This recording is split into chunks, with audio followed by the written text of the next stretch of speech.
월화 유튜브 저는 미쿠가제 조현입니다. 오늘은 11월 23일 토요일 오늘의 미쿡 뉴스 저랑 같이 한번 보자고요.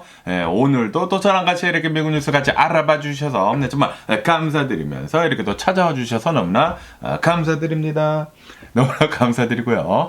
그러면 오늘도 미국에 있는 메인 뉴스 채널들에서는 과연 무슨 뉴스를 이렇게 또 프롬 페이지에다가 올려놓고 있는지 저랑 같이 한번 보자고요. 그러면은 오늘은 좀 이제 다르게 뉴스를 이렇게 또 진행을 해볼까 합니다. 조금 이렇게 또 바꿔가지고 이렇게 또 해볼까 하는데 아시다시피 지금 이 트럼프가 이 대통령으로 이렇게 또 당선이 되지 않았습니까? 그러다 보니까 이 앞으로 이제 미국이 이 트럼프가 이 대통령이 된다고 하면은 아직 이 트럼프가 이제 권한을 받기 전이지 않습니까? 이제 1월 달에 이제 정식적으로 이 트럼프가 대통령으로 이렇게 또 취임을 하게 될 때인데 이 트럼프가 대통령에 있는 이 미국은 과연 앞으로 어떻게 바뀔 것인지에 대해 가지고 한번 알아볼까 합니다. 아시다시피 트럼프가 예전에 이 대통령을 한번 해봤던 적이 있지 않습니까? 2016년도에 이 대선을 이렇게 또 치르면서 그때 대통령을 한 다음에 2020년도까지 딱 이 대통령을 마쳤죠. 코로나 바이러스 팬데믹이 딱 터지고 난 뒤에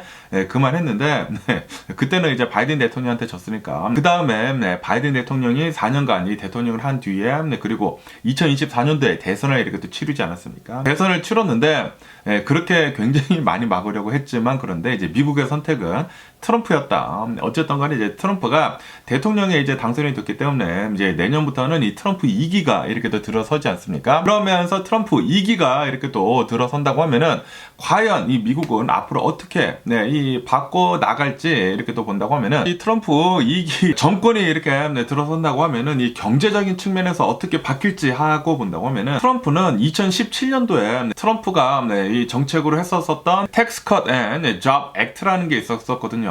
다시 말해가지고 텍스를 굉장히 줄여주는 것이에요. 예전에 2017년도에 했었던 그런 것과 이렇게 또 비슷하게 감세 정책을 추진을 할 것 같다. 라고 이렇게 또 보고 있다고 합니다. 트럼프가 하려는 것은 이 정부의 개입이 좀 이제 조그맣게 이렇게 또 해가지고 작은 정부를 이렇게 또 지향을 하면서 세금 같은 거 좀 이제 덜 거두면서 미국인들이 알아서 좀 더 이제 더 잘 살도록 이렇게 또 만들려고 이렇게 또 하고 있다고 합니다. 그러면은 세금이 이렇게 감면이 되게 되면서 그것을 이용을 해가지고 경제가 더 촉진이 돼가지고 더 많은 사람들을 이렇게 또 하이어링을 해가지고 이 일들을 더 만들어내는 그런 효과를 이렇게 또 내리려고 이제 세금 감면 정책을 이렇게 또 시행을 할 것 같다라고 이렇게 또 보고 있다고 하고요. 그러면서 또 이제 주요 이 경제 정책들을 본다고 하면은 이 무역 있지 않습니까? 이 무역 정책을 본다고 하면은 특히 이 테리프 있지 않습니까? 관세 정책은 더욱더 이렇게 더 강화를 해가지고 보편적으로 10%에서 20%대까지 이 관세를 이렇게 또 올린다고 하고요. 그리고 이제 중국에 대해서는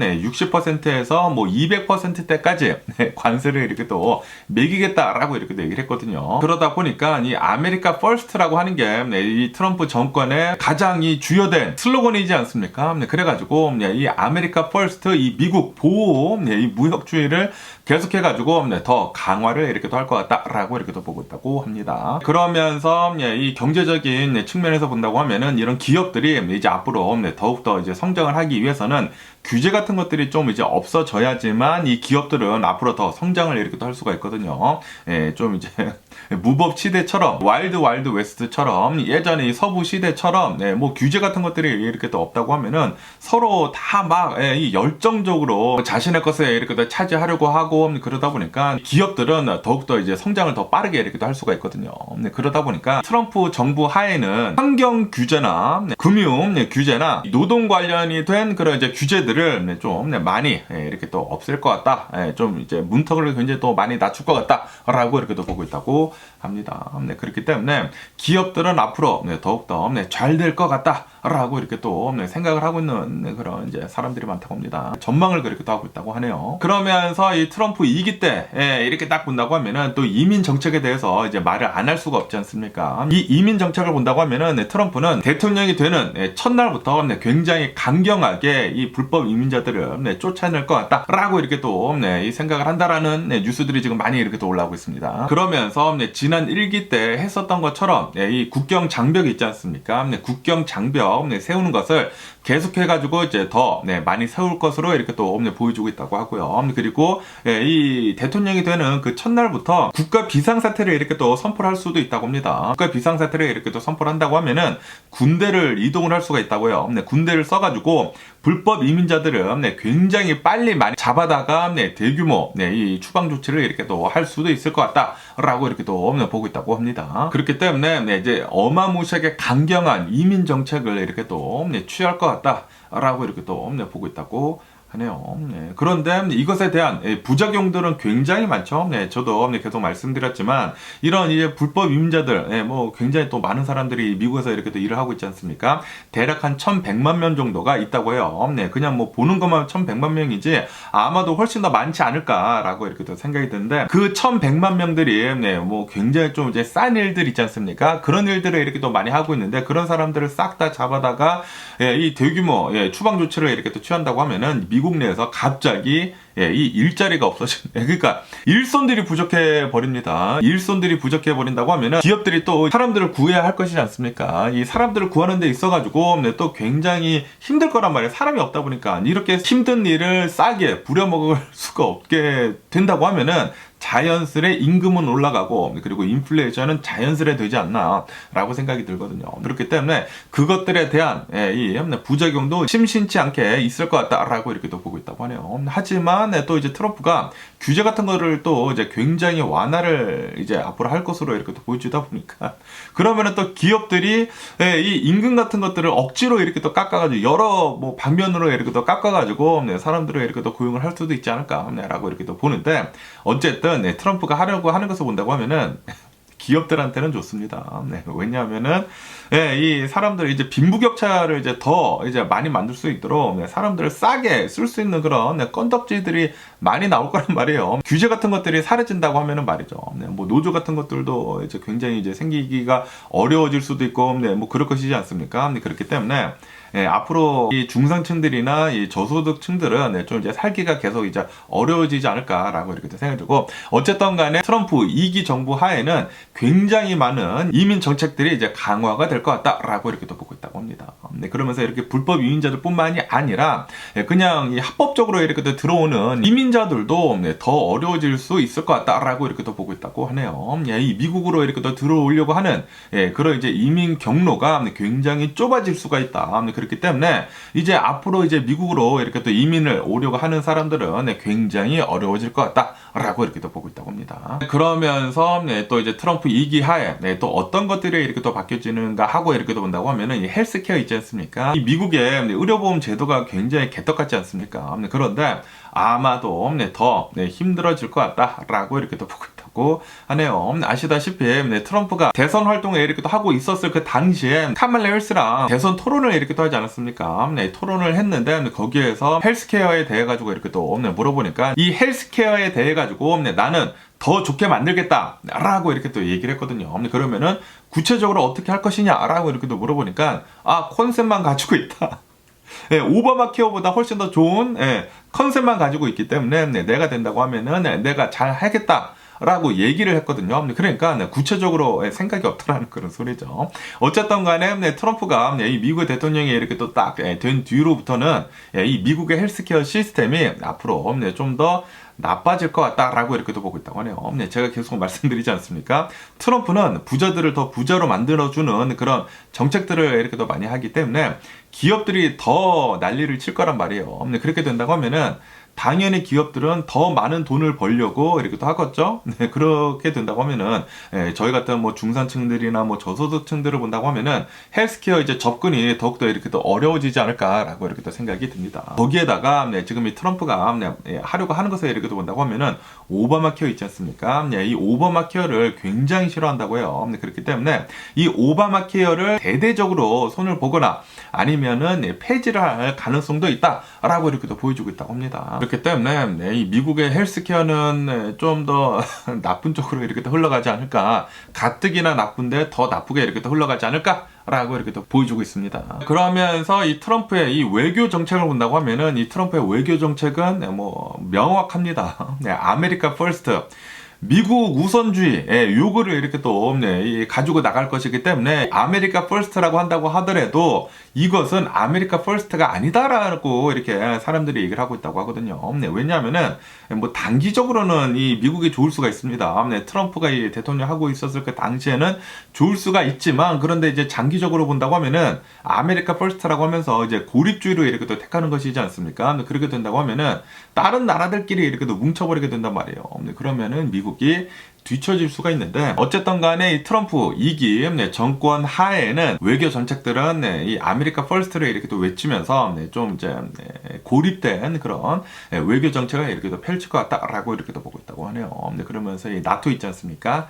나토에서 이 굉장히 축소를 하거나 영향력을 축소를 하거나 아니면은 탈퇴까지 할 수도 있을 것 같다라고 이렇게 또 보여주고 있다고 합니다. 그러면서 또 이제 외교 정책들을 본다고 하면은 이 중국하고 이 러시아랑과의 이 외교 정책도 굉장히 또 중요하지 않습니까? 그러면서 중국한테는 계속해가지고 이제 강경한 그런 입장을 이렇게 또 보이면서 계속해서 이제 압박을 이렇게 또 할 것으로 이렇게 또 보여주고 있다고 하고요. 뭐 바이든 대통령도 계속해서 압박을 많이 했죠. 많이 했는데, 그런데 그거보다 훨씬 더 많은 압박을 중국에다가 이렇게 또 할 것 같다라고 이렇게 또 보고 있다고 하고, 그리고 이 러시아를 본다고 하면은 러시아는 좀 뭐 좋은 것도 있고 뭐 나쁜 것도 있고 좀 이제 복합적이라고 한다고 합니다. 과연 트럼프가 어떻게 할런지 뭐 두고 봐야 하기는 하겠지만, 그런데 이 러시아 입장에서 본다고 하면은 바이든 대통령이 민주당보다는 이 트럼프가 이 미국의 대통령이 되는 게 훨씬 더 이제 좋게 이렇게 또 생각을 하고 있었다고 하거든요. 왜냐하면 우크라이나에 대한 지원 같은 거 막 끊고,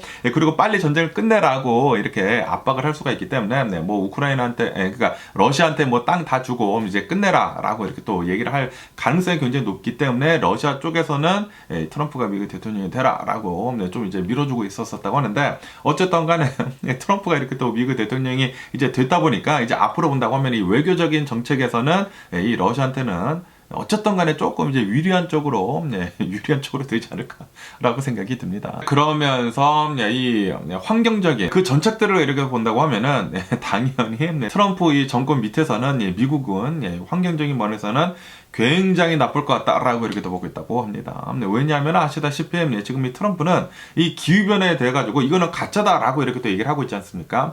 트럼프는 분명히 알 거예요. 이 기후변화라는 것이 진짜인 것을 알고 있습니다. 그런데도 불구하고 가짜라고 이렇게 또 얘기를 하고 있는 그 소리는 당연히 돈 때문이죠.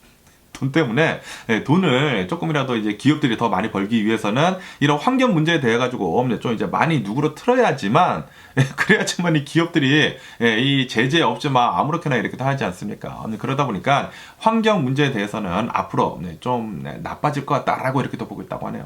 그러면서 미국에 있는 이런 이 에너지 기업들 있지 않습니까? 에너지 기업들이 CEO도 나와가지고 환경 문제에 대해서 이거는 앞으로 기술적인 측면에서도 계속해가지고 친환경 쪽으로 가는 게 좋다라고 얘기를 하고 있다고요. 그리고 이런 기업들을 본다고 하면은 벌써 굉장히 많은 돈들을 이 친환경 기술에 투입을 이렇게 또 했다고 합니다. 아시다시피 바이든 대통령 행정부에서는 이 미래지향적인 그런 플랜을 가지고 친환경에다가 엄청나게 이렇게 쏟아 부었거든요. 그런데 지금 이 트럼프가 이렇게 또 미국 대통령이 되다 보니까 트럼프는 이렇게 얘기를 하지 않습니까? 항상 drill baby drill 라고 하면서 땅 속에서 기름 있는 거 있는데 왜 안 쓰냐라는 그런 소리죠. 있는데 왜 안 쓰냐라고 하면서 drill baby drill 라고 하면서 다 땅 속을 뚫어버려가지고 기름 같은 거 다 퍼올려라 라고 이렇게 얘기를 하고 있다고 하거든요. 거기에다가 지금 이 트럼프가 인사결정을 이렇게 또 하고 있으면서 뭐 셰일 오일 뭐 그런 거, 셰일 가스 이런 것들이 있지 않습니까? 이런 것들을 이렇게 퍼올리는 그런 뭐 CEO를 이렇게 에너지 장관으로 이렇게 또 임명을 했다고 해요. 그러다 보니까 이 트럼프 정부 산하에는 이제 앞으로 미국은 어마무시하게 많은 이 기름 같은 것들이나 뭐 오일 같은 거, 가스 같은 것들 엄청나게 이렇게 또 뽑아 올려가지고 미국에다가도 쓰고, 그리고 전 세계에다가도 이렇게 또 팔지 않을까라고 이렇게 생각이 듭니다. 그러면서 이제 에너지 강국이 되지 않을까.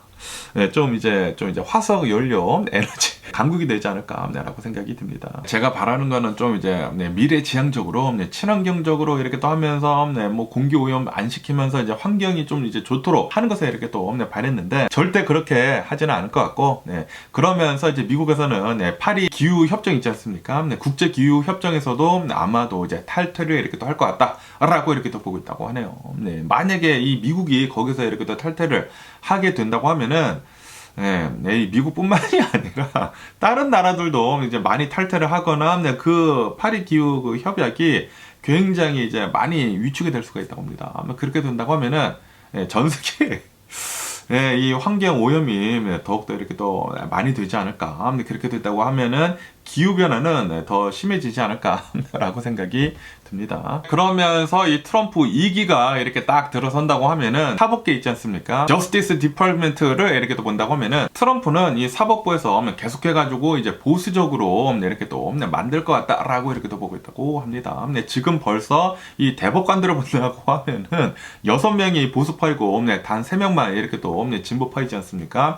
그런데 여기에서 만약에 이게 종신제이긴 종신제이거든요. 그러다 보니까 누가 뭐 사망을 하거나 아니면은 이렇게 이 사퇴를 한다라고 한다고 하면은 여기에다가 계속해가지고 보수파 대법관들을 이렇게 또 꽂아 넣을 수가 있다라고 한다고 합니다.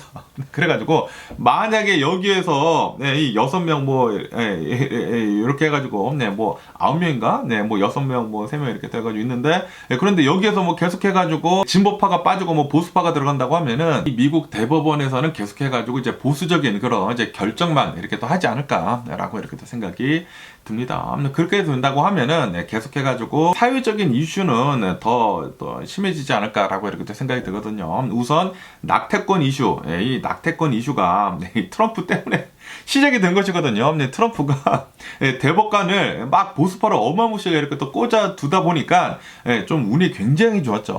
그러다 보니까 로데 웨이드 그 판결이 뒤집히지 않았습니까? 그 뒤로부터 낙태권 이슈가 어마무시하게 화두로 이렇게 또 오르면서 이제 여성 인권에 대해서도 이렇게 또 연관이 되어 있는 것이지 않습니까? 여성의 프리덤은 어디 있느냐라는 그런 소리죠. 그러다 보니까 트럼프 이 정권 하에는 남성 우월주의, 뭐 백인 우월주의, 뭐 인종차별, 뭐 남녀평등 그런 거 없어지고 뭐 그런 거 이제 좀 많이 심화될 것이라고 이렇게 또 한다고 하고요. 거기에다가 이 LGBTQ들이 있지 않습니까? 요거는 저도 이렇게 창설하긴 하는데 이 LGBTQ들에 대한 뭐 권리 같은 것들이나 뭐 그런 것들이 있지 않습니까? 그런 것들이 굉장히 많이 축소가 될 것 같다라고 이렇게 또 보고 있다고 합니다. 거기에다가 이제 교육도 굉장히 좀 많이 이렇게 또 바뀔 것으로 이렇게 또 보여주고 있다고 하네요. 이 교육도 뭐 아시다시피 트럼프가 이렇게 얘기를 하지 않았습니까? 연방 이 교육청을 이제 폐지를 하는 게 좋을 것 같다라고 이렇게 또 얘기를 했기 때문에 이 교육에 대해서는 각 주들이 알아서 해라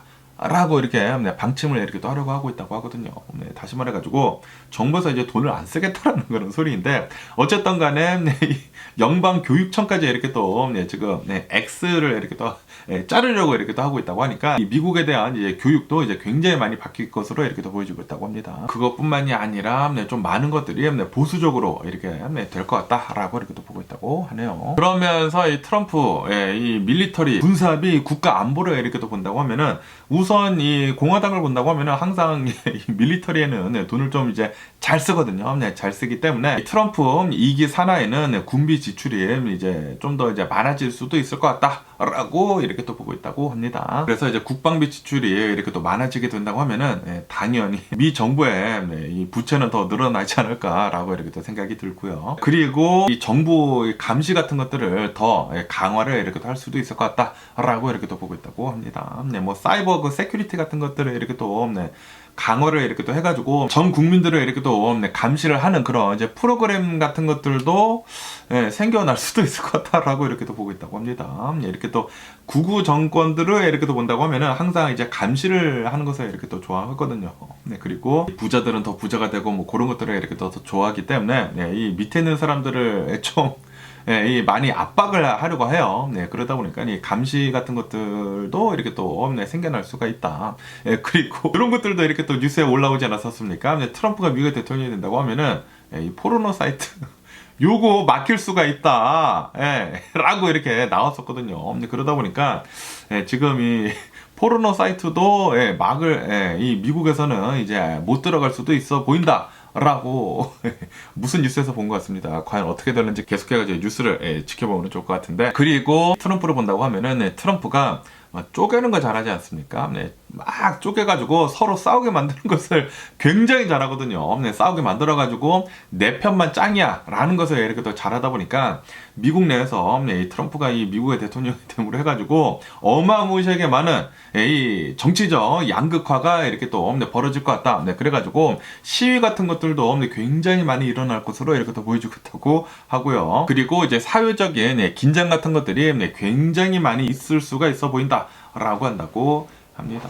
네, 그렇기 때문에 이게 미국이 한대로 뭉치지 못한다라는 그런 소리가 아닌가 라고 생각이 들거든요. 네, 막 쪼개버린다고 하면은 서로 막 감시하고 막 서로 싸우고 그런다고 하면은 이게 미국이 잘 돌아갈지는 잘 모르겠습니다. 어쨌든 간에 이것들은 이제 다 이 뉴스들을 본다고 하면은 지금은 그냥 다 이렇게 될 것이다 라고 생각만 하고 있는 것이거든요. 네, 과연 트럼프가 미국의 대통령 이 권한을 이렇게 또 받는다고 하면은 어떻게 미국이 바뀌어 갈 건지 이 뉴스를 계속 지켜보는 게 가장 중요할 것 같습니다. 가장 중요하기는 중요하지만, 그런데 트럼프가 지금 이 인사결정을 하는 것을 본다고 하면은 너무나 이제 자신의 편들만 이렇게 또 뽑고, 거기에다가 능력도 되지 않는 사람들을 그 자리에다가 이렇게 또 앉혀두고 있는 것을 본다고 하면은 이게 모래성을 지금 쌓고 있는 게 아닌가라고 생각이 들거든요. 네, 그렇게 되면은 트럼프 모르겠습니다. 네, 어차피 트럼프가 미국의 대통령이 됐기 때문에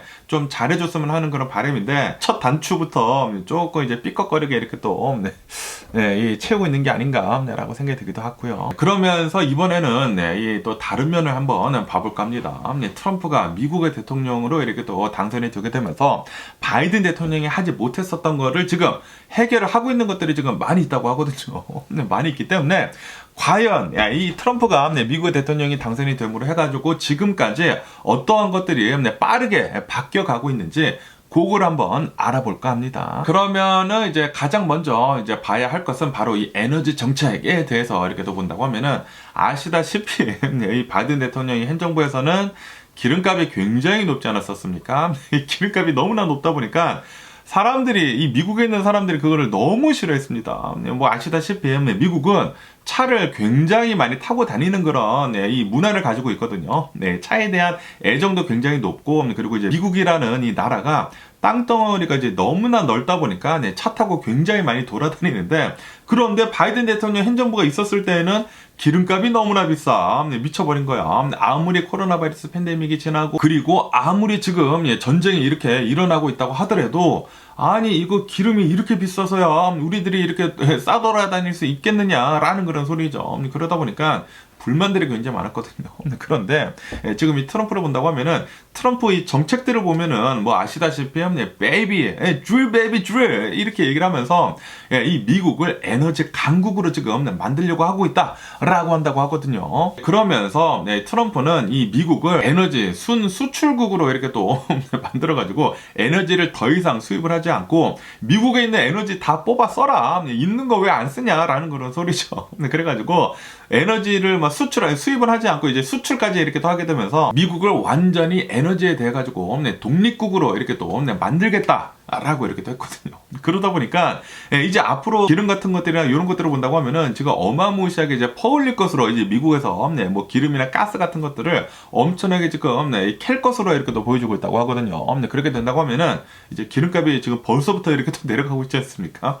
저도 지금 여기 캘리포니아 기름값이 트럼프가 당선이 된 뒤로부터 된 건지는 모르겠지만 뭐 여러 가지 복합적인 그런 상황이 있기는 있지만, 그런데 어쨌든 간에 이 바이든 대통령이 있었을 때보다는 지금 기름값이 확실히 빨리 내려가고 있는 게 이제 눈에 보인다라는 그런 소리죠. 그렇기 때문에 이 트럼프가 이 미국 대통령이 된다고 하면은 어마무시하게 많은 이 규제 같은 거를 철폐를 하게 되면서 여기저기서 막 기름 막 뽑아 쓰면서 엄청나게 수출을 해가지고 돈들을 또 굉장히 많이 벌 수가 있을 것 같다. 이제 외부로부터 유럽에다가도 이제 가스 팔고 뭐 기름 팔고 뭐 이 아시아 뭐 한국이나 일본에다가도 뭐 기름이나 가스 팔고 그래가지고 돈들을 엄청나게 이렇게 또 많이 벌 수도 있을 것 같다라고 이렇게 또 보고 있다고요. 그러면서 이 에너지 가격은 이제 많이 안정이 될 수도 있을 것 같다라고 이렇게 또 보고 있다고 합니다. 그에 반해 가지고 이 바이든 대통령을 본다고 하면은 바이든 대통령은 이 민주당을 본다고 하면은 지금 바로 있는 그런 이제 문제보다는 이제 미래를 이렇게 또 보면서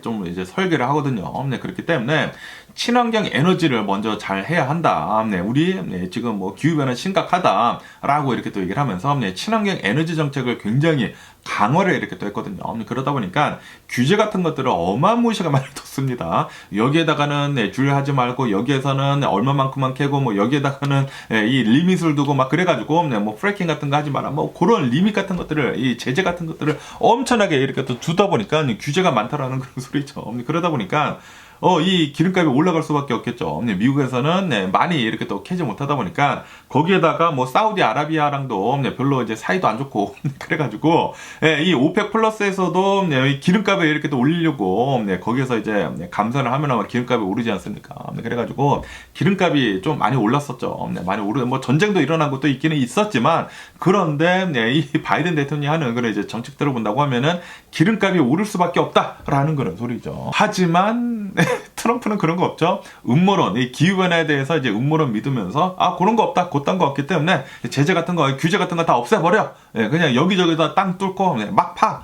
그리고 우리 에너지 강국 되자. 에너지에 대해서는 인디펜던트 돼가지고 남한테 싫은 소리 하지 말자. 그냥 막 팔아버리자라고 이렇게도 하고 있기 때문에 어쨌든 트럼프 이 대통령이 됨으로 해가지고 뭐 아직 이렇게 권한을 물려받지는 않았지만 이제 물려받게 된다고 하면은 어마무시하게 많은 주류 같은 것들이 이렇게 또 되게 되면서 이제 이 미국은 에너지 강국으로 이렇게 또 되는 게 아닌가라고 생각이 들기도 합니다. 그러다 보니까 이제 화석 연료 발전소들도 이제 다시 가동을 이렇게 또 할 수도 있다고요. 이제 화석 연료 같은 것들을 본다고 하면은 이 미국의 발전소들이 옛날 같은 경우로 본다면 옛날에는 이 화석을 이렇게 또 떼어가지고 엄청나게 이 매연 같은 거 굉장히 많이 나오거든요. 그런 거를 이렇게 또 써가지고 이제 전기를 이렇게 또 만들어냈는데 바이든 대통령 현정부 때는 그것들이 굉장히 많이 줄어들었습니다. 그래서 미국 내에서 이런 뭐 매연 같은 것들이 이렇게 또 나오는 게 획기적으로 줄어들었었는데 그런데 다시 석탄 공장이 트럼프 때문에 돌아가게 되면서 다시 예전같이 석탄을 엄청나게 이렇게 또 많이 떼오게 되면서 환경 오염이 된다라는 그런 소리죠. 하지만 에너지 가격은 굉장히 싸질 수가 있다. 어쨌든 간에 지금 트럼프는 바이든 대통령이 하지 못했었던 이 에너지 가격 내리는 거 지금 효과적으로 지금 당선이 돼가지고 대통령도 아닌데도 불구하고 효과적으로 내릴 것 같다라고 이렇게 또 보고 있다고 합니다. 그러면서 이 경제를 이렇게 또 본다고 하면은 경제적인 측면에서도 지금 이 트럼프가 미국 대통령이 당선이 됨으로 해가지고 엄청나게 지금 들떠 있다. 지금 이 미국의 경제가 이제 앞으로 더 좋을 것으로 이렇게 또 전망을 하게 되면서 엄청나게 들떠 있다라고 이렇게 또 뉴스에 올라오고 있습니다. 왜냐하면은 트럼프가 지금 하고 있는 것을 본다고 하면은 규제를 지금 철폐를 하려고 하고 있습니다. 규제를 철폐를 어마무시하게 하고 거기에다가 이 세금을 엄청나게 지금 감면을 이렇게 또 해주려고 하고 있거든요. 그러다 보니까 이런 기업들한테는 어마무시하게 좋은 거죠. 기업들은 이제 앞으로 지 마음대로 이 사업 같은 것들을 이렇게 또 확장을 이렇게 또 할 수가 있게 되고 거기에다가 세금 같은 것들도 이렇게 또 감면을 받게 된다고 하면은 이 기업들은 이제 더 이제 날개를 달아가지고 이제 헐헐 날아다닐 수가 있다라는 그런 소리인데 그러다 보니까 바이든 대통령이 있었을 때보다는 이 바이든 대통령은 좀 이제 많이 막 규제를 하고 뭐 중상층들을 더 이렇게 더 도와줘라, 뭐 저소득층들을 더 도와줘라, 임금 같은 거 올려라 이렇게 얘기를 하지 않습니까? 그러니까 이제 사람들 친화적인 것인데 기업한테는 안 좋죠. 기업한테는 안 좋은 것인데 그런데 이 트럼프가 이 미국의 대통령이 이렇게 또 당선이 되게 되면서 이제 앞으로 본다고 하면은 이 기업들한테는 굉장히 좋게 이렇게 또 적용을 하게 될 것이다. 그렇기 때문에 트럼프 정권 하에는 이 경제가 팡팡 잘 돌아갈 것이다. 라고 이렇게 또 전망을 하고 있는 그런 얘기들도 이렇게 또 많다고 합니다. 그러면서 이 인플레이션도 이렇게 또 본다고 하면은 바이든 대통령 현정부 때는 코로나 바이러스 팬데믹도 있고 뭐 전쟁도 일어나고 그러다 보니까 인플레이션이 굉장히 심하지 않았습니까? 그러다 보니까 이 인플레이션 심한 것들 때문에 이 미국의 경제가 굉장히 위축이 되고 굉장히 힘들었었다라고 한다고요. 그래서 굉장히 많은 이제 미국인들이 그런 인식을 가지고 있는 것이죠. 이 바이든 대통령이 있었을 때 너무나 힘들었다. 경제적인 측면에서 너무 힘들었다. 인플레이션 이거 뭐냐. 바이든 대통령 너가 있었기 때문에 지금 내가 힘들다. 그렇기 때문에 트럼프가 있었을 때는 이러지 않았거든. 그러니까 트럼프 뽑아야 한다. 경제적인 측면에서 그렇게 얘기를 했거든요. 그런데 이거는 솔직히 말해서 경우가 다르거든요. 네, 진짜 특수한 경우거든요. 네, 이 코로나 바이러스 팬데믹이 있었고, 네, 그리고 전쟁이 2개나 일어나고, 네, 그렇기 때문에 이런 게 있었는데, 어쨌든 간에, 이 미국인들의 선택은 트럼프입니다. 네, 트럼프가 미국의 대통령이 된다고 하면은, 인플레이션도 잘 잡을 것이고, 그리고 기업한테도 굉장히 좋은 그런 정책들을 이렇게 또 시행을 하게 되면서, 기업들도 이제 훨훨 날게 될 것이다. 네, 이 미국의 경제는 트럼프 산하에 굉장히 좋게 될 것이다. 라고 이렇게 또 믿고 있다고 해요. 네, 그렇기 때문에, 바이든 대통령이 하지 못했었던 거를 지금 트럼프가 할 것 같다. 경제적인 측면에서 라고 이렇게 기대를 하고 있다고 합니다. 그러면서 이 이민 정책에 대한 이런 것들도 이렇게 또 많이 올라오고 있는데 지금 이 바이든 대통령이 정권을 이렇게 또 잡고 있으면서 가장 심화됐던 이 문제 중에 하나가 이 불법 이민자들 넘어오는 것이었거든요. 트럼프 이제 정권 하에 지난 1기 때를 이렇게 또 본다고 하면은 트럼프가 뭐 장벽 세우고 뭐 불법 이민자들에 대해 가지고 굉장히 강경하게 하고 뭐 이민 문화를 막 줄이고 뭐 그래가지고 미국으로 이 이민을 오는 게 굉장히 어렵고 그리고 이 불법 이민 같은 거 하는 것들도 굉장히 더 심하게 어려웠었거든요. 그런데 바이든 대통령이 되자마자 신난다 하면서 뭐 남미에서 미친 듯이 올라왔거든요. 뭐 중국에서부터 이렇게 또 남미로 넘어와가지고 중국 사람들도 그렇게 많이 넘어왔다고 합니다. 왜냐하면은 멕시코를 통해서 넘어오는 게 트럼프 때보다는 너무나 쉽다라는 그런 소문이 전 세계로 퍼져가지고 불법 이민자들이 엄청나게 많이 몰려 들어왔대요. 그러다 보니까 미국에 있는 이 미국인들이 너무나 싫어했다고 합니다. 그래서 이 바이든 대통령 행정부 때 이 해결을 하지 못했었던 것이 트럼프가 미국의 대통령이 되게 되면서 지금 벌써 해결이 되고 있다라고 한다고 합니다. 벌써부터 굉장히 많은 사람들이 이제 끝났네 하면서 막 상심을 하면서 이제 미국으로 안 넘어. 그런데 지금 트럼프가 이 미국의 대통령 권한을 받기 전에 빨리 가자 하면서 지금은 또 이제 막판 스퍼트 하면서 많이 지금 이렇게 걸어오고 있다고는 하는데 그런데 지금 이 미국이 준비를 하고 있는 것을 본다고 하면은 어마무시하게 많은 이 불법 이민자들을 미국 내에서 색출을 해가지고 지금 다 추방을 이렇게 또 하려고 하고 있다고 하거든요. 그러다 보니까 지금 이 미국에서 살고 있는 이 불법 이민자들, 이 다큐멘트가 없는 사람들은 좀 많이 걱정이 될 것입니다. 지금 한 1,100만 명 정도가 벌써 알고 있다고 해요. 미국 정부에서 벌써 알고 있다고 하니까 트럼프가 이 미국의 대통령이 되자마자 지금 뭐 국가 비상사태를 선포를 해가지고 뭐 군대를 동원을 해가지고 일을 하고 있는 사람들까지 사무실에 이렇게 또 찾아가가지고 이제 뽑아와가지고 다 추방을 이렇게 또 지금 하려고 하고 있다고 하거든요. 그런데 그 사람들을 본다고 하면은 텍스도 내고 있고 집이 있는 사람들도 있단 말이에요. 그런데 어떻게 이게 진행이 될 건지 좀 그런데 뭐 어쨌든 간에 지금 이 바이든 대통령이 해결하지 못했었던 거를 지금 트럼프가 되게 되면서 한 번에 굉장히 빠르게 해결을 이렇게 또 볼 수 있을 것 같다라고 이렇게 또 보고 있다고 합니다. 거기에다가 이민 문호를 이 정상적으로 이 합법적으로 미국으로 이렇게 이민을 오려고 하는 그런 사람들도 굉장히 많이 줄어버릴 것으로 이렇게 또 보여지고 있다고 해요. 그리고 이제 미국으로 이민 오는 게 어마무시하게 어려워질 것 같다라고 보고 있다고 합니다. 어쨌든 바이든 대통령은 불법 이민자들에 대해 가지고 해결하지 못한 거는 사실이죠. 그렇기 때문에 결과적으로는 이 트럼프가 이렇게 당선이 되지 않았나라고 생각이 듭니다. 그리고 벌써부터 트럼프가 미국 대통령이 된다고 하면은 굉장히 많은 것들이 이렇게 또 이민 문제에 대해 가지고 이렇게 또 바뀐다고 하니까 뭐 불법 이민자들 뭐 많이 이렇게 또 쫓아날 것 같네요. 그러면서 이 외교 정책들을 본다고 하면은 바이든 대통령을 본다고 하면은 이 바이든 대통령이 대통령을 하고 있었을 그 당시에 아프가니스탄 철군을 이렇게 또 하게 되면서 좀 많은 잡음이 있었거든요. 너무나 이제 갑자기 이렇게 전부 다 이렇게 또 빼다 보니까 아프가니스탄에서 뭐 사망자들, 이 미군 사망자들도 이렇게 또 많이 나오고 그리고 이 아프가니스탄 내에서도 좀 이제 혼란을 이렇게 또 일으키면서 탈레반이 다시 이렇게 또 정권을 잡지 않았습니까? 네, 그것에 대해서도 이제 문제가 이렇게 또 많이 있었었고요. 네, 외교적인 측면에서 네, 거기에다가 이 미국의 이 바이든 대통령 행정부 산하에 있었던 이 외교적인 이런 성과를 본다고 하면은 지금 이 전쟁이 두 개나 일어나지 않았습니까? 우선 유럽에서 우크라이나 이 전쟁이 이렇게 또 일어나고 있고, 그리고 이제 중동에서 네, 지금 이 이스라엘 전쟁이 이렇게 또 일어나고 있기 때문에 외교적인 리더십이 많이 부족해 보인다라는 비판을 굉장히 많이 받았거든요. 그에 반해 가지고 이 트럼프를 본다고 하면은 트럼프는 좀 강인한 임상을 이렇게 또 주지 않습니까? 스트롱 아메리카 이렇게 하면서 아메리카 퍼스트 이렇게 또 하면서 그리고 또 이제 외교 정상들이랑도 이렇게 또 만날 때 온화한 거 그런 거 아니고 막 이렇게 막 악수 막 세게 하면서 내가 강하다 이렇게 와 막 이렇게 하는 거 있지 않습니까? 트럼프가. 그래서 트럼프가 미국의 대통령이 이렇게 권한을 다 받고 그런다고 하면은 전쟁 같은 것들도 이제 빨리 축소가 되고 이제 빨리 끝나지 않을까라고 이렇게 또 보고 있다고 하고요. 그리고 트럼프가 이게 네, 이 트럼프를 본다고 하면은 좀 이제 많이 구구파이면서 어디로 튈지 모르는 그런 인물이지 않습니까? 그러다 보니까 지금 이 전 세계를 본다고 하면은 전 세계에 좀 이제 구구파 그런 정권을 잡고 있는 그런 리더들이 전 세계적으로 이렇게도 많이 나왔거든요. 그런데 그 중에서도 이제 대빵이 바로 이제 트럼프란 말이야.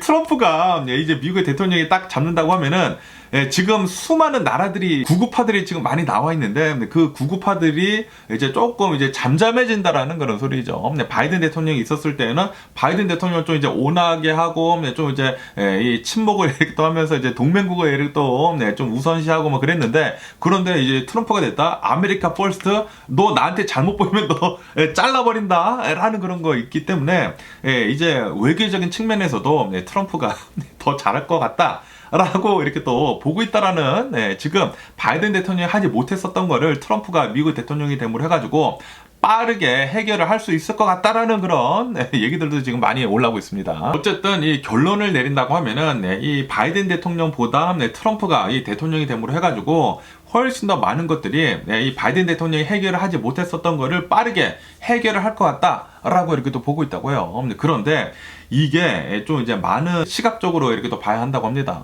왜냐하면은 이 트럼프를 본다고 하면은 트럼프는 단기적인 결과에만 집착을 하기 때문에 당연히 지금 본다고 하면은 이 단기적으로 본다고 하면은 트럼프가 지금 하고 있는 게 이 모든 이 문제를 해결하는 것처럼 이렇게 또 볼 수가 있다고 합니다. 하지만 바이든 대통령이 이렇게 또 하는 것을 본다고 하면은 당연히 바이든 대통령은 미래지향적으로 이 문제들을 이렇게 또 하려고 하고 있기 때문에 미래를 본다고 하면은 당연히 바이든 대통령이 옳다라고 보고 있다고요. 하지만 미국인들은 지금 눈앞에 보이는 걸 원한다라는 그런 소리죠. 그렇기 때문에 나는 지금 해결하는 거 원한다. 미래가 어떻게 되는지 내가 지금 잘 살면 돼. 라고 좀 이기적인 것이죠. 이기적인 것이기 때문에 지금 트럼프를 이렇게 또 뽑은 것이다. 라고 한다고 합니다. 어쨌든 간에 트럼프가 미국의 대통령이 됨으로 해가지고 바이든 대통령이 해결하지 못했었던 거를 굉장히 빠르게 해결할 것 같다. 라고 이렇게 또 보고 있다고 합니다. 그러면은 또 이제 다른 시각으로 이제 다른 뉴스들을 이렇게 딱 종합적으로 이렇게 또 본다고 하면은 또 이제 대공황 있지 않습니까?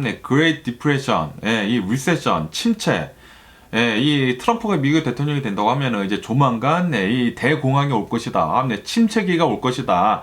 라는 그런 얘기들이 많지 않습니까? 그것에 대해서 한번 얘기를 해볼까 합니다. 뭐 아시다시피 저도 계속 말씀드리지 않았습니까? 미국의 대통령이 트럼프가 된다고 하면은 이제 앞으로 이 침체기가 올 수가 있다. 그리고 아시다시피 얼마 전까지만 하더라도 제가 이제 뉴스에서 계속 많이 보였었던 게 워렌 버핏에 대한 뉴스가 이렇게 또 많이 보였었거든요. 이 워렌 버핏, 이 버크셔 해서웨이에서는 직접적으로는 아무 말도 하지 않습니다. 아무 말도 하지는 않지만 그런데 사람들이 워렌 버핏이 지금 하고 있는 그 스탠스를 본다고 하면은 지금 현금을 이 자산보다 이 주식 자산보다 현금을 훨씬 더 많이 쌓아두고 있거든요.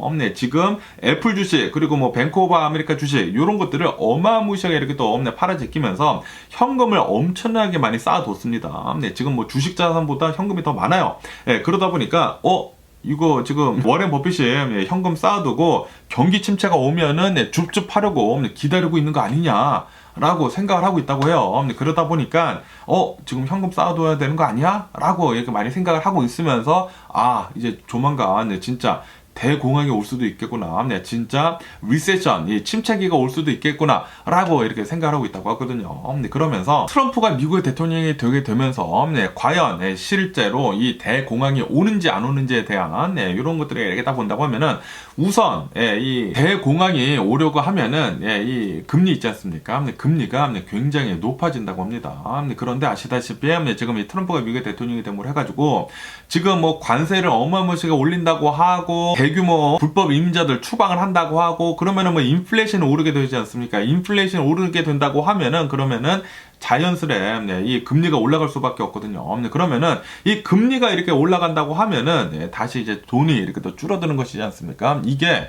예, 이 경기 침체에 오는데 직방이다라고 한다고요. 아시다시피 이 코로나 바이러스 팬데믹 때 인플레이션이 너무나 심각하게 되다 보니까 억지로 이 침체기를 이렇게 또 만들려고 네, 금리를 진짜 가파르게 말도 안 되는 속도로 이렇게 또 올리지 않았습니까? 그러다 보니까 이렇게 금리가 고금리가 네, 굉장히 심하게 된다고 하면은 기업들과 이 소비자들, 네, 이 미국에 있는 그냥 뭐 보통 사람들이 돈을 빌려서 이렇게 또 쓰는 데 있어가지고 네, 굉장히 어려워진다. 그렇게 된다고 하면은 네, 기업들은 네, 당연히 축소가 될 것이고 그리고 사람들도 돈이 없어가지고 네, 쓸 돈이 없다. 그렇게 된다고 하면은 자연스레 경제는 막혀버린다. 동맥경화가 온다라는 그런 소리죠. 그렇기 때문에 그 결과에 따라가지고 당연히 이 투자 같은 것들이 축소가 되고 기업들이 이 파산을 하고 그리고 소매가 위축이 될 것이다. 그렇게 된다고 하면은 경기 침체로 빠지는 것이다 라는 그런 소리죠. 그러면서 이런 것들 뿐만이 아니라 금리 오르는 것 뿐만이 아니라 지금 현재 뭐 미국을 필두로 해가지고 전 세계로 본다고 하면은 글로벌리 이 뎁 있지 않습니까? 이 글로벌 뎁이 이 글로벌 부채가 어마무시하다 라고 한다고 합니다. 지금 2023년도, 그러니까 작년이죠. 작년에 그 통계 자료를 본다고 하면은 지금까지 이 글로벌 부채를 본다고 하면은 300조가 된다고 합니다. 300조. 이 엄청나게 코로나 바이러스 팬데믹을 지나면서 이 전 세계 부채가 진짜 기하급수적으로 가파르게 이렇게 또 올랐다고 하거든요. 그러다 보니까 자연스레 금융 시스템이 붕괴가 될 수 있는 그런 위험이 굉장히 높아졌다라고 한다고 합니다. 지금 이 글로벌 부채가 역사적으로 높은 것이라고 한다고 합니다. 역대급, 역사적으로 높은 국가 부채, 뭐 미국뿐만이 아니라 전 세계가 국가 부채 그런 거를 이렇게 또 가지고 있기 때문에 국가 부채를 제대로 잘 관리를 하지 못하고 뭐 여기저기서 나 손든다, 뭐 아르헨티나처럼 저 손듭니다, 디폴트합니다라고 여기저기서 만약에 터진다고 하면은 그러면은 전 세계 대공황이다. 라는 그런 소리죠. 그러면서 지금 현재 이 중국을 본다고 하면은 중국의 경제가 지금 급속도로 이 냉각화되고 있다라고 한다고 합니다. 그리고 아시다시피 이 중국을 본다고 하면은 이 전 세계 공장이라고도 이렇게 또 해가지고 이 중국 내에서 어마무시가 많은 물건들이 이렇게 또 생산이 되게 되면서 전 세계 경제를 이렇게 또 움직이지 않았었습니까? 이 제조업이 중국으로 다 몰리는 바람에 그랬었는데 그런데 지금 현재 이 중국을 본다고 하면은 최근 들어가지고 이 부동산 시장이 엄청나게 악화가 됐거든요. 뭐 아시다시피 이 중국 정부에서 부동산을 어마무시하게 이렇게 또 밀어주다 보니까 거기에다가 이 중국 사람들이 버블을 엄청나게 이렇게 또 쌓아뒀었거든요. 그러다 보니까 그 버블이 이렇게 또 꺼지고 있으면서 중국에 있는 이 부동산 시장이 굉장히 힘든 그런 이 나날하게 이렇게 또 맞고 있다고 합니다. 그러다 보니까 사람들이 내 자산들이 꺼져가고 있네. 그러면은 당연히 돈을 안 쓰지 않아요. 돈이 없으니까 돈을 안 쓰다 보니까 지금 소비 둔화로 이렇게 또 이어지고 있으면서 그러면서 지금 중국의 경제가 이 나락의 길로 지금 계속 가고 있다라고 한다고 합니다. 그러다 보니까 이제 최근 들어가지고 중국에서 대한 뉴스를 이렇게 또 온다고 하면은 스티뮬러스라고 해가지고 계속해가지고 경기 부양책 계속 이렇게 또 쏟아붓고 있지 않습니까? 그런데도 불구하고 제대로 먹혀 들어가고 있지가 않다고 해요. 그러다 보니까 이 중국이 만약에 무너진다고 하면은 중국부터 시작이 돼가지고 이제 공급망이 이렇게 또 무너져가지고 전 세계적인 무역에 이 악영향을 이렇게 또 끼치게 되면서 이 경기 침체가 중국부터 이렇게 또 시작이 될 수도 있을 것 같다라고 이렇게 또 보여주고 있다고 합니다. 그렇기 때문에 전 세계적인 대공황이 올 수가 있다. 라는 그런 소리죠. 거기에다가 지금 현재 전 세계적으로 굉장히 커다란 전쟁이 두 개가 지금 일어나고 있지 않습니까? 우크라이나 전쟁, 이스라엘 전쟁, 특히 우크라이나 전쟁을 본다고 하면은 지금 1000일이 이렇게 또 넘어가게 되면서 앞으로도 지금 끝날 기미가 지금 보이지가 않고 있거든요. 그런데 지금 이 트럼프가 미국의 대통령이 당선이 되게 되면서 이제 조만간 끝날 수도 있다고 합니다. 왜냐하면은 이 트럼프가 그러니까 미국이 우크라이나를 지원을 멈춘다고 하면은 이 전쟁이 더 이상 할 수가 없거든요. 그렇게 된다고 하면은 우크라이나는 이 러시아한테 땅을 주고 뭐 휴전선하고 그러면서 뭐 나토에 가입을 하지 않고 뭐 그런 거 뭐 협약이 있겠죠. 그렇게 하고 완벽하게 우크라이나가 지는 쪽으로 해서 끝나게 될 테인데 좀 슬프지만 그렇게 될 수도 있다고 하는데, 그런데 또 한편으로는 이 전쟁이 이 우크라이나가 좀 이게 딱 돌아가지고 막 모스크바 치고 막 그러면은 진짜 이 전쟁이 진짜 걷잡을 수 없을 정도로 이렇게 될 수가 있거든요. 그러다 보니까 지정학적인 그런 이제 불안 요소가 너무나 많다. 그리고 이 이스라엘도 지금 뭐 계속해가지고 뭐 여기저기 이렇게 또 공격을 하고 있는데, 그런데 지금 이 트럼프가 이렇게 또 미국 대통령이 되다 보니까 더 심하게 이렇게 탈 수도 있거든요. 미국은 항상 이 유대인 편이기 때문에 그러다 보니까 지금 이 지정학적인 불안 요소가 너무나 심하다라고 한다고 합니다. 그래서 경제 불안, 그레이트 디프레션이 올 수도 있다라고 이렇게 또 보고 있다고 하네요. 그러면서 또 주식시장 있지 않습니까? 지금 이 주식시장을 본다고 하면은 거품이 너무나 많이 껴있다. 지금 현재 이 상황을 본다고 하면은 지금 이 전문가들이 이렇게 많이 보고 있다고 해요. 지금 이 미국의 주식시장은 이 닷컴 버블 때랑 너무나 비슷하다라고 이렇게 또 얘기를 하고 있으면서, 만약에 이렇게 된다고 하면은 또 이제 닷컴 버블 때처럼 붕괴가 올 것이다 라고 이렇게 또 보고 있다고 합니다. 그렇기 때문에 지금 이 워런 버핏도 이제 주식을 많이 팔면서 현금을 이렇게 또 쌓아두고 있는 게 아닌가라고 이렇게 또 생각이 들기도 하는데, 어쨌든 간에 지금 좀 이제 불안 요소가 너무나 많다 보니까 실제로 이 경기 침체가 올 수도 있을 것 같다 라고 보고 있다고요. 이 경기 침체뿐만이 아니라 전 세계적인 대공황이 올 수가 있을 것 같다 라고 보고 있다고 합니다. 그러면서 또 어떠한 것들을 이렇게 또 봤는데, 이 미국의 또 이제 예언자라고 하면서 음모론들 믿는 사람들이 있지 않습니까? 그 사람들이 이 미국의 경기 침체는 분명히 온다라고 계속 얘기를 이렇게 또 하고 있다고 합니다. 어느 뭐 사람이 있다고 하는데, 자신이 자고 일어나면은 이제 꿈을 꾸는데 거기에 뭐 예지몽을 이렇게 또 꾼대요. 그래서 그 사람이 말을 하는 것을 본다고 하면은 2025년도 이제 내년부터 분명히 경기 침체가 온다라고 하면서, 그러면서 그 경기 침체가 4년간 지속이 될 것이다 라고 얘기를 하고 있다고 합니다. 어느 사람이 예지몽을 이렇게 또 꿨대요. 그래가지고 이 경제적인 이 대공황에 이렇게 또 오게 되면서 전 세계 사람들이 굉장히 힘들게 될 것이다. 그리고 특히 이 미국이 엄청나게 힘들게 될 것이다 라고 이렇게 얘기를 하고 있다고 합니다. 그렇기 때문에 전 세계적인 대공황이 실제로 이렇게 또 올 수도 있지 않을까, 여러 가지 이런 복합적인 그런 상황들을 이렇게 또 보면은 말이죠 라고 이렇게 또 생각이 들기도 합니다. 거기에다가 1920년대 말 그리고 1930년도에 이때가 바로 대공황이 일어날 때가 아닙니까? 그때랑 지금 좀 이제 비슷하게 지금 흘러가고 있다고 하네요. 지금 이 트럼프가 미국의 대통령이 당선이 되게 되면서 지금 뭐 관세를 이렇게 또 올리려고 하고 있지 않습니까? 관세가 올라가면서 인플레이션이 되게 되면서 금리가 지금 가파르게 이렇게 또 올라갈 그런 상황이 있는데, 이 금리가 가파르게 이렇게 또 올라가가지고 있는다고 하면은 특히 이 무역에 대해서 이제 관세를 이렇게 또 높이지 않습니까?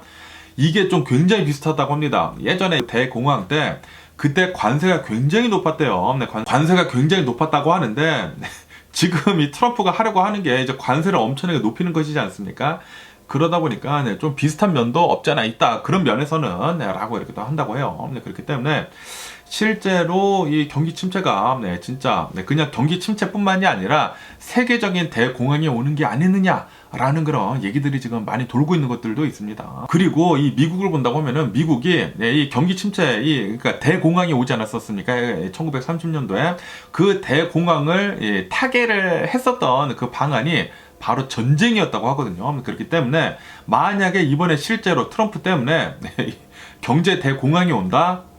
그러면은 3차 대전이 올 수도 있어 보인다 라는 그런 얘기들도 있습니다. 그렇기 때문에 조금 그런 거는 안 왔으면 하는 그런 바람이고요. 어쨌든 이 대공황이 오려고 하면은 요소들을 본다고 하면은 그 요소는 우선 첫째로 소비 위축이라고 한다고 합니다. 소비 위축. 그러니까 사람들이 쓸 돈이 없다라는 그런 소리죠. 그런데 지금 이 트럼프가 하려고 하는 것을 본다고 하면은 관세를 올린다고 하면은 이 물가가 올라가가지고 인플레이션이 되고, 그리고 이제 금리가 올라가가지고 사람들이 쓸 돈이 없어지게 되거든요. 물가는 오르고 이제 쓸 돈이 없어. 소비 위축이죠. 그게 바로 이 경제 대공황을 이렇게 또 만드는 그런 요소라고 한다고 하고요. 그리고 이제 두 번째 요소는 실업 증가라고 한다고 합니다.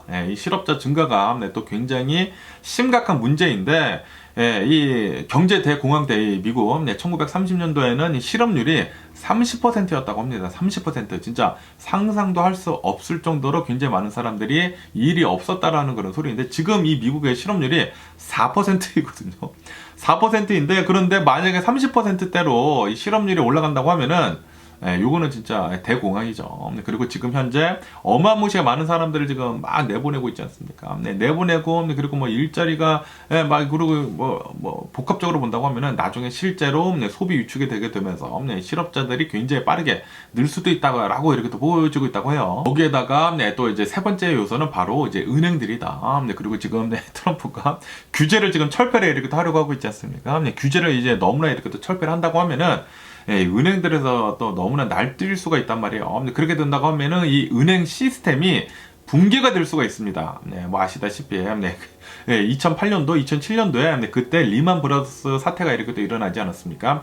그때가 이 규제가 좀 너무나 허술을 했기 때문에 그런 일이 일어난 것이었거든요. 그렇기 때문에 지금 이 트럼프가 규제를 너무나 이렇게 또 풀어준다고 하면은 경제 대공황이 올 수도 있다. 그런 요소가 이렇게 또 만들어질 수도 있다라는 그런 소리죠. 어쨌든 1930년도 세계 대공황을 그때 그 상황을 본다고 하면은 처음에 무슨 일이 일어났는지 하고 이렇게 또 온다고 하면은 가장 처음에 일어난 것은 바로 주식시장 대폭락이라고 한다고 합니다. 그렇기 때문에 만약에 요번에 내년에 만약에 이 대공황이 온다고 하면은 주식시장 먼저 무너지게 될 것이다 라고 한다고 합니다. 자산이 완전히 사라지게 된다라는 그런 소리죠. 1930년도에 그때 경제 대공황이 오게 되면서 미국의 주식시장이 90%가 날아갔다고 합니다. 90%.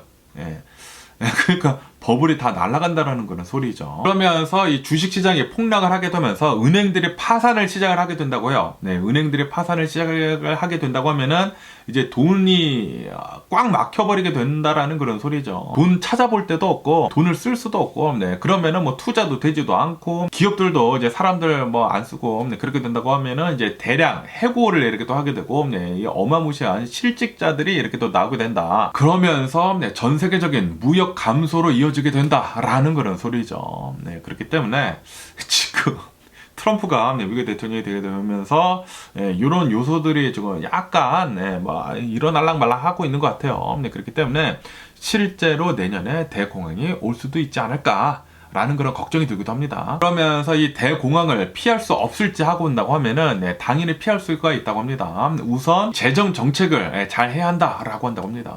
이 미 정부에서 대규모적으로 공공 투자, 뭐 바이든 대통령이 했었던 거 있지 않습니까? 공공 투자 같은 것들이나 뭐 지원 정책 같은 거 이렇게 펼치게 된다고 하면은 경제 대공황 이렇게 또 피할 수가 있다라고 한다고 하고요. 하지만 지금 이 트럼프가 하려고 하는 것은 그거 아니죠. 정반대죠. 공공 대투자를 하지 말고 다 내버려 두고 굉장히 작은 정부를 지금 하려고 하고 있지 않습니까? 그렇기 때문에 지금 이 트럼프가 하려는 것은 대공황으로 가는 길이 아닌가라고 이렇게 생각이 들고, 그리고 이제 통화 정책을 조정을 하는 것이라고 한다고 하거든요. 금리를 억지로 조정을 해가지고 뭐 유동성을 늘려가지고 경제를 이렇게 또 안정을 이렇게 또 시킬 수가 있다고 하는데 요거는 어떻게 될지 모르겠습니다. 그리고 이 대공황을 피하는 가장 또 좋은 방법 중에 하나가 바로 이 국제적인 협력을 강화를 이렇게 또 하는 것인데, 그런데 트럼프가 지금 하려는 것은 정반대이지 않습니까? 아메리카 퍼스트, 나만 잘 되면 돼. 다른 나라들은 몰라. 라고 하면서 국제적인 경제 협력 같은 것들이 이제 안 될 것으로, 잘 안 될 것으로 이렇게 또 보여주고 있다고 하거든요. 그렇기 때문에 좀 여러 가지 측면에서 경제 대공황이 올 수도 있는 그런 요소를 지금 만들고 있는 게 아닌가 미국이 라는 그런 생각이 들기도 합니다. 어쨌든 이 대공황을 대비를 하기 위해서는 우리 이 개인들은 어떻게 해야 하는지 하고 이렇게 또 본다고 하면은, 우선 이 포트폴리오를 본다고 하면은 이 엄청나게 좀 이제 다양하게 분산을 이렇게 또 해야 한다고 합니다. 한쪽에다가 치지 말고 이 투자 같은 거를 본다고 하면은 다양하게 이렇게 또 분산을 해가지고 위험을 분산을 시켜야 된다라고 한다고 하고요. 그리고 이제 현금 같은 것들을 비상자금을 좀 많이 구비를 해둬야 한다라고 한다고 합니다. 만약에 대공황이 온다고 하면은 돈을 찾아볼 수가 없게 된다고요. 뭐 이런 뭐 크레딧 카드나 이런 것들을 이용할 수가 없기 때문에 현금을 가지고 있어야 된다라고 한다고 하고, 그리고 부채 있지 않습니까? 자기가 빌린 금액들 이런 것들 있잖아요. 부채를 잘 조정을 해야 된다. 부채를 좀 많이 줄여야 된다. 왜냐하면은 대공황이 온다고 하면은 금리가 천정부처로 뜰 것이기 때문에 빨리 잘 조정을 해야 한다라는 그런 소리죠. 그러면서 이제 시장 동향을 잘 살펴야 된다. 전 세계 경제가 어떻게 흘러가는지 이 뉴스를 잘 많이 봐야 한다라고 한다고 합니다. 어쨌든 간에 지금 현재 상황을 본다고 하면은 뭐 반드시 이 대공황으로 간다라는 그런 것은 없지만 아무도 모릅니다. 아무도 모르기는 모르지만 대비를 하면은 좋다라는 그런 소리죠. 그런데 여러 가지 요소들을 본다고 하면은 지금 이 상황이 약간 불안불안하기도 해요. 지금 너무나 막 붐이 일어나고 있지 않습니까? 그리고 이 트럼프가 지금 하려고 하는 것을 본다고 하면은 예전에 이 대공황 때랑 좀 이제 비슷한 그런 이 모습들이 이렇게 또 보여주고 있기 때문에 조금 이렇게 더 조심할 필요도 있어 보이지 않나 라고 생각이 들고요. 그러면서 또 어제 또 많이 화두가 되고 있는 것을 본다고 하면은 이 현대 있지 않습니까? 이 현대가 이 전기차 엄청나게 커다란 이제 대형 이 전기차 SUV 이렇게 또 새로 선보였다라는 그런 뉴스가 이렇게 또 올라오고 있습니다. 이 아이오닉 9이라고 해가지고 엄청나게 커다란 3열 시트 7명 앉을 수 있는 대형 이 전기 SUV를 이렇게 또 선보였다고 합니다. 그런데 저는 봤는데 너무 여기 이제 사진에서 보시다시피 너무나 이쁘더라고요. 아무래도 이제 현대하고 기아가 이제 같이 이렇게 또 움직이는 건 이제 같은 회사이지 않습니까? 같은 회사이기는 회사인데 다른 회사야. 조금 어렵죠? 어쨌든 간에 플랫폼을 같이 공유를 하거든요. 그러다 보니까 기아 EV9 있지 않습니까? 그 기아 EV9 그 플랫폼을 가지고 이제 만든 그런 차량인 것 같아요. 제가 생각을 하기에. 그런데 차가 너무나 이쁘더라고요. 딱 봤는데 진짜 딱 미래지향적으로 생겼습니다. 기아는 좀 이제 지금 현재 굉장히 이쁘게 생긴 그런 이제 모델인 반면에 현대는 미래지향적으로 이렇게 이 디자인을 이렇게 또 하는 것 같은데 어쨌든 간에 지금 이 현대의 아이오닉 9을 본다고 하면은 이 LA 오토쇼를 이렇게 또 지금 시작을 했거든요. 이 LA 오토쇼가 이렇게 또 시작을 하게 되면서 굉장히 많은 뭐 유튜버들이나 뭐 자동차 관련된 사람들이 이 LA 오토쇼에 가게 되면서 여기에서 이 아이오닉 9을 이렇게 또 공개를 했는데 여기서 좀 많은 말들이 이렇게 나오고 있습니다. 그런데 댓글에는 뭐 이렇게 생겼나 라는 그런 얘기들도 많이 올라오고 있더라고요. 그런데 제가 생각하기에는 굉장히 이쁜 것 같은데 어쨌든 간에 이 아이오닉 9을 본다고 하면은 우선 배터리가 굉장히 커다란 게 들어간다고 합니다. EV9 이 기아 있지 않습니까? 이 기아 EV9에는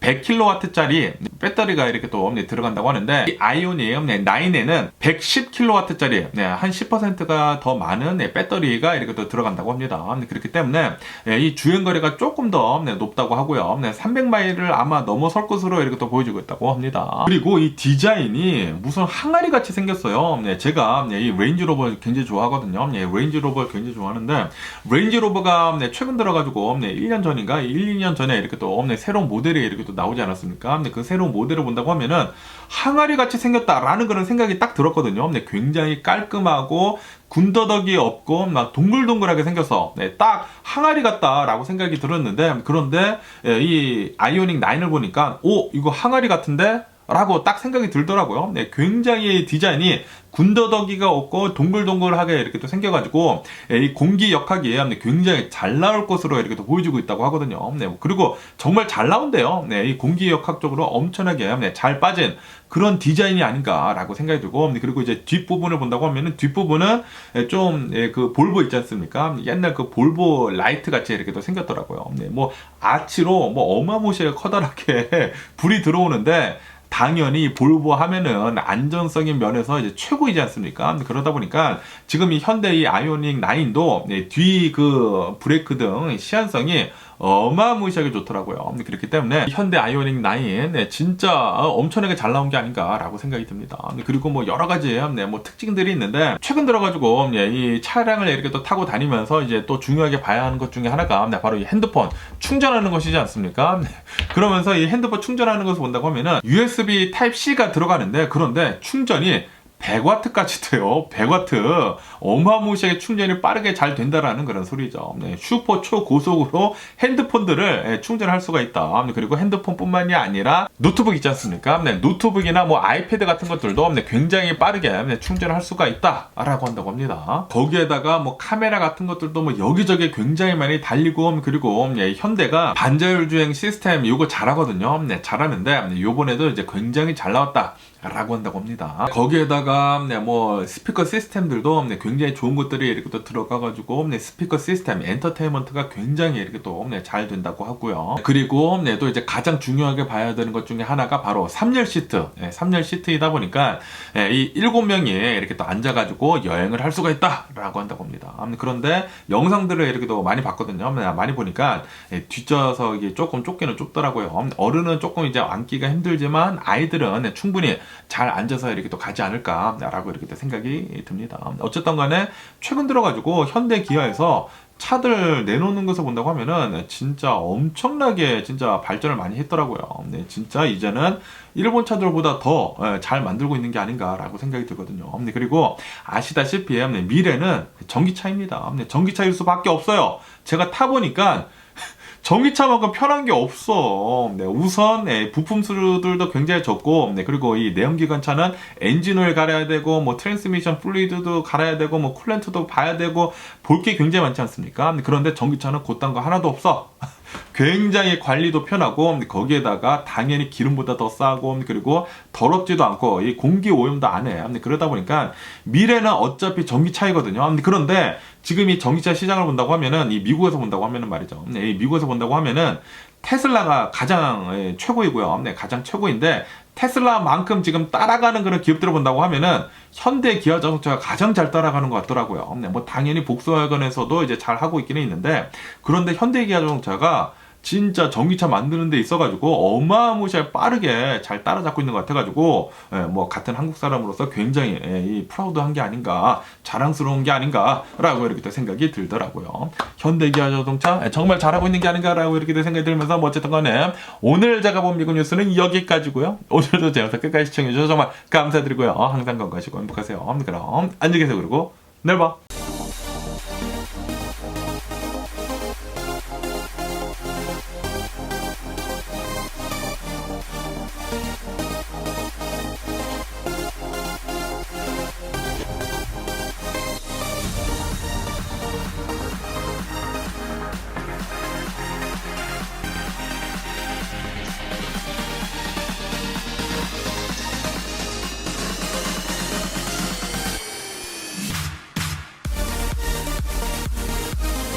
Missing someone